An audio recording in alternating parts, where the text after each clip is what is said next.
Olá, bom dia, sejam todos muito bem-vindos a mais uma edição do Jornal Toda Hora.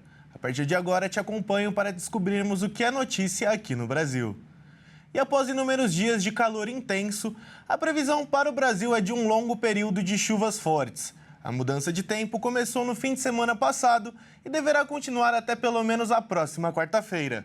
Os estados mais afetados estão nas regiões Norte, Centro-Oeste e Sudeste. As chuvas nessa época são causadas por uma zona de convergência do Atlântico Sul, que costumam atuar quando a atmosfera intensifica a umidade sobre o país. Em vez de chuvas passageiras e pontuais, o fenômeno provoca uma precipitação constante e duradoura. O céu permanecerá fechado por longos períodos, resultando em uma chuva durante o dia inteiro, com intervalos curtos. Na região sudeste surge um alerta para temporais e chuvas fortes neste sábado, enquanto o norte e o centro-oeste seguem com tempo abafado e pancadas frequentes ao longo do dia.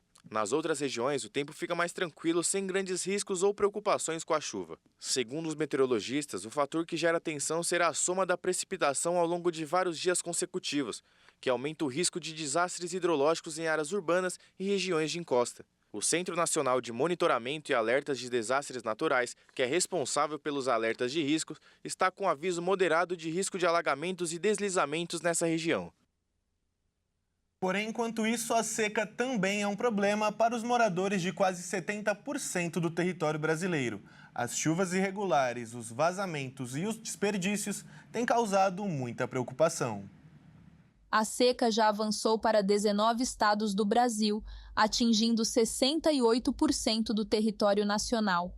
A Agência Nacional de Águas e Saneamento Básico publicou um relatório confirmando a piora no levantamento anterior. A seca estava em 59% do território brasileiro.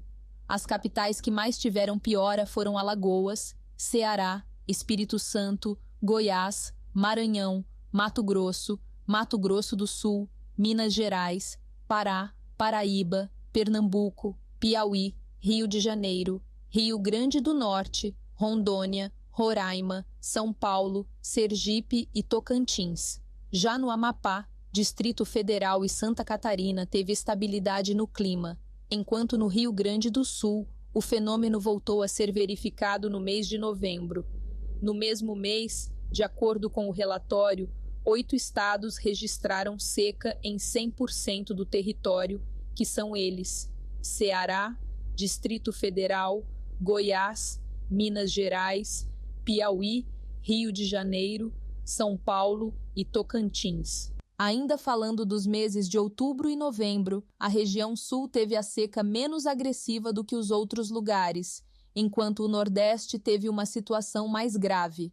A região norte teve estabilidade, nem aumentando ou piorando. No centro-oeste e sudeste, a seca também aumentou consideravelmente, como por exemplo em São Paulo, onde o reservatório do Cantareira, principal meio de abastecimento da região metropolitana de São Paulo, continua operando na faixa 4 de restrição. Com isso, a Sabesp continuará utilizando até 23 metros cúbicos por segundo em janeiro. E bem, mudando de assunto agora, o início do ano pode começar pesado para os pais irresponsáveis. Uma pesquisa mostra que o gasto com material escolar já impacta o orçamento da maioria dos pais, influenciando até em despesas básicas do dia a dia.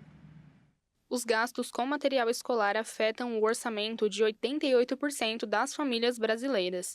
É o que aponta uma pesquisa do Instituto Locomotiva, em parceria com a Question Pro. Segundo o levantamento, 84% dos pais afirmam que essas despesas acabam interferindo em outras áreas do orçamento, como alimentação, lazer e contas do mês. Para tentar economizar, 8 em cada 10 famílias pretendem reaproveitar itens do ano anterior, como mochilas, estojos e até cadernos.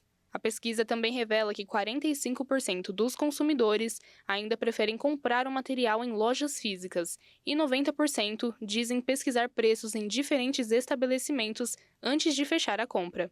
Mesmo assim, 56% dos pais consideram adequada a lista de material solicitada pelas escolas.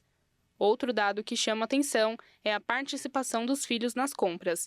Em quase metade dos casos, eles definem a maioria dos itens. Entre jovens de 11 a 14 anos, essa participação chega a 95%, mostrando a forte influência dos filhos nas decisões de compras. E bem, chegamos ao fim dessa edição, porém não saia daí porque às 10 horas temos mais um encontro marcado aqui na HIT TV. Te espero!